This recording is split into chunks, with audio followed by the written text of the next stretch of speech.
Hello.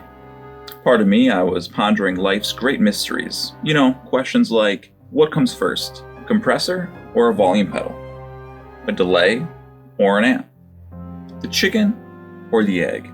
But oh joy, these questions and more we'll cover in today's video. But first, a word from our sponsor. Today's video is brought to you by Hammer-Ons. Have you ever been playing guitar and found yourself too preoccupied to use both hands? Perhaps you're playing guitar while brushing your teeth, changing a light bulb, or spreading butter on cinnamon toast. This may seem like a dire situation, but it can be solved with one technique called the hammer-on. You take a finger, you slam it on a fret. Take that finger, slam it on the fret. Try it with 2 fingers in a row, even 3. Hammer-ons. Thanks, Hammer-ons. You really saved my life. Hammer-ons will probably never save your life. Yeah, Hammer-ons saved my life. Nope, they'll never save your life. Hammer-ons. And we're back. Okay guys, so today we're going to be taking a look at what is a good order for your effects to go in a signal chain. Now, I don't claim to have the best method or the only method, but I have a pretty good method for setting up effects. This works probably 9 out of 10 times, and it's kind of my go-to effect order. So that's what we're gonna look at. So I have my Line 6 Pod HD500X in front of me. I'm just gonna build a real basic preset on it. And if you have a 500X, awesome. If you don't, you can still follow along, and these concepts should apply to pretty much anything else. So yeah, let's get into it. The first effect I usually add in my signal chain is a compressor. And on the 500X, I like to use the red compressor. Definitely recommend trying out different compressors if you're not too familiar with them. They really make a big impact on how your guitar feels when you play. I personally like the red compressor, but it is pretty aggressive, so you've been warned. Then after my compressor, I usually throw a volume pedal. I use my volume pedal for 2 things really. The first is volume swells, which now that I think about it, I don't think I've done a volume swell in like the past year. 2020 has not been a good year for live performance, and that's really the only time I do volume swells is when I'm playing live. The other thing I use it for is muting my guitar signal when I walk off stage between sets. So again, I haven't been using the volume pedal too much this year. I like to put my volume pedal after the compressor. I find that's the best spot where the compressor isn't competing with the volume swell. Then after the volume pedal, I'll put my drive pedal or pedals. Which drive pedal and how many of them really depends on the preset that I'm making. I may just use 1, I may use 2 or even 3. In either case, I usually put them right after the volume pedal.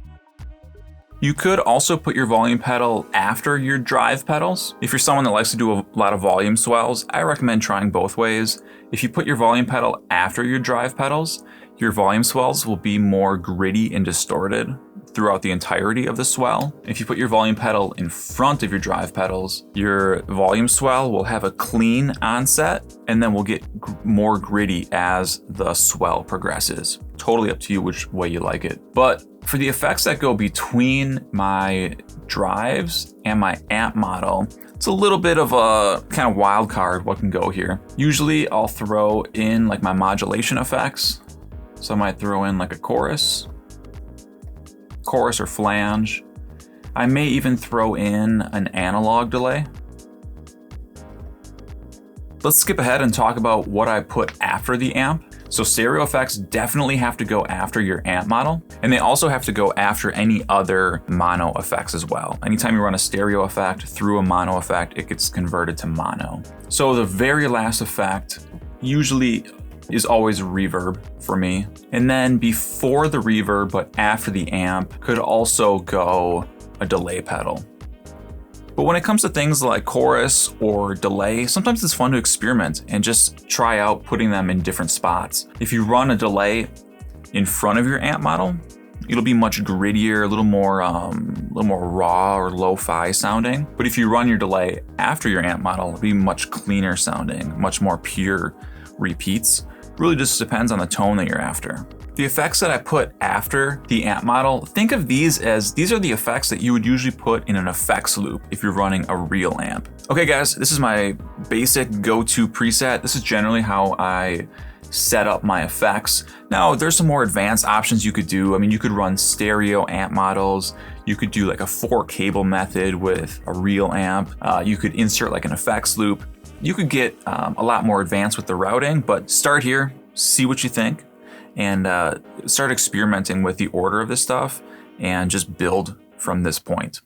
Okay guys, there you go. That's what I got for you. Hopefully you found this video to be helpful and informative. If you did, please hit that like button. Be sure to subscribe to the channel if you haven't yet, and I'll catch you guys in the next video.